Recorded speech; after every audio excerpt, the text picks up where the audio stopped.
waxay ahayd qiso argagax iyo fajaceeda wadata kadib markii uu gabadh walaashii oo Soomaaliyeed afka u qabtay nin Kenyaati oo kufsanaya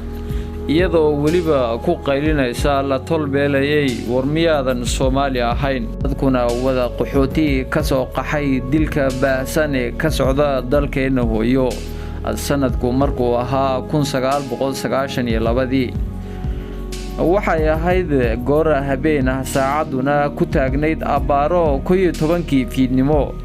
isu socodka gaadiidka iyo dadkuna gabaabsi yahay hal mar waxaan maqalay qaylo iyo hin cod haweeney ka soo yeedhaya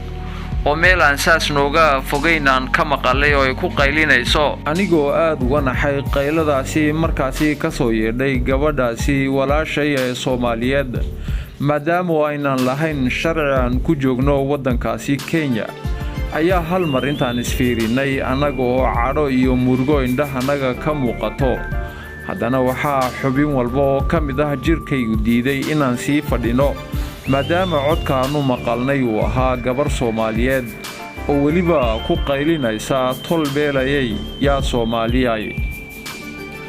waxaan ahayn 4 nin oo dhalinyaro ah oo kana soo cararay colaadda ka horeysa dalkooda hooyo martina ku ahaa dalka Kenya waxaana ku tashanay inaanu baxno oo tagno goobta ay ka soo yeertay qaylada gabadha Soomaaliyeed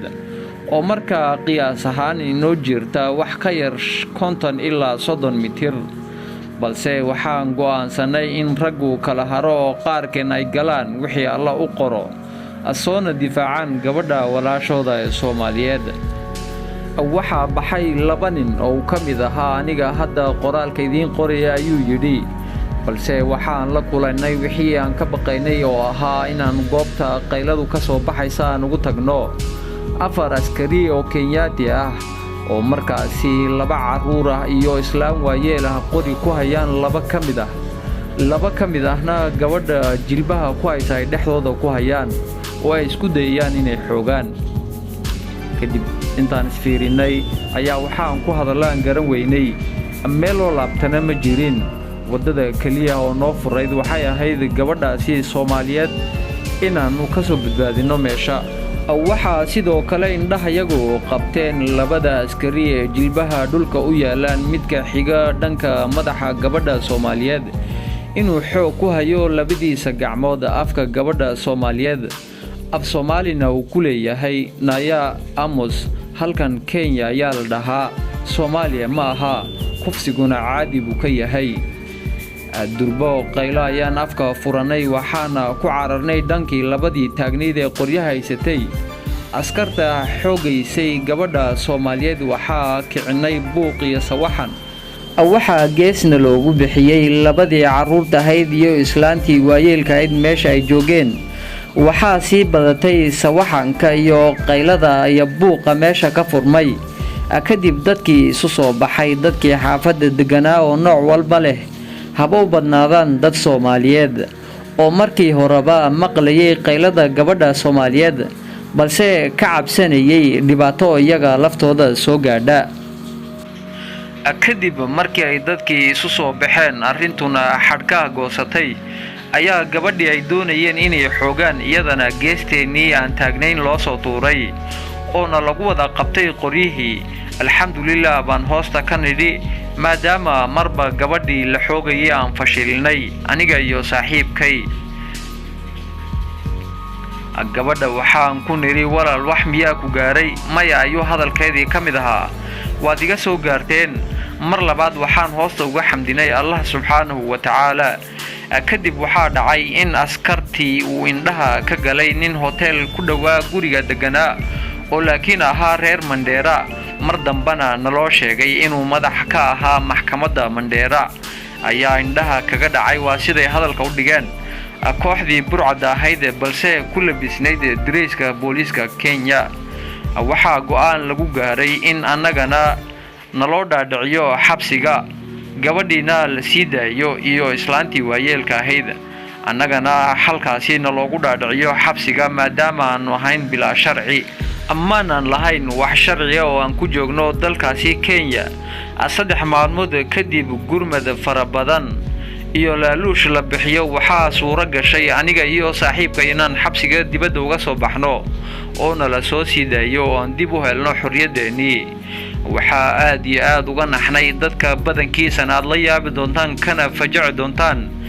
ninka gabadha Soomaaliyeed gafuurka u qabtay Kenyaati si uu u xoogo talow haddii uu Soomaaliya kaasi tagi lahaa muxuu samayn lahaa. waa siday hadalka u dhigeen. 21 sano kadib waxaa maanta igu qabsatay inaan qisadan isoo martay idinla qaybsado. wax kale ma ahan ee dadka Soomaaliyeed waxaan idinku sheegayaa Kenya abaal nooma gelin ilaa hadda magaalo walba oo dalkeeda ah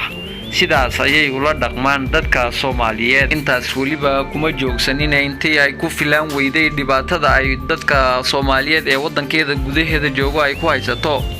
ayaa waliba haddana waxa ay doonayaan maanta inay gudaha Soomaaliya dhibtaas oo kale ka geystaan. xaafadda Islii ninkii tagay ayaa tagay ayuu hadalka ku daray 1992 iyo maanta isu eg dhismaha iyo horumarka ay gaartay waa hanti Soomaaliyeed waliba ayaan ku kooban Islii ee Kenya oo dhan. sidaas ay tahay wax abaal aan loogu haynin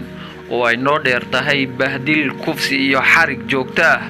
iyo waliba laaluush joogto ah oo haddii aydan dhiibin aan loo ogolayn inaad hal maalin joogtaan Kenya.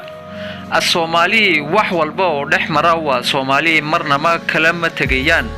balse ninka taa dareensanow wax wanaagsan inaad waraysato dadka dhibta uu ku arkay wadanka aysan shisheeye gaar ahaan Kenya, South Africa iyo kuwa la midka ah. gabagabadii waxa uu hadalkiisa ku soo gabagabeeyay Soomaali meel walba ha joogto waa dad walaalo ah isku afa isku dhaqan isku diin ah. waxaa loo baahan yahay inay isgarabsadaan dhibaatooyinka si wada jir uga hortagaan wadankoodina nabadaystaan.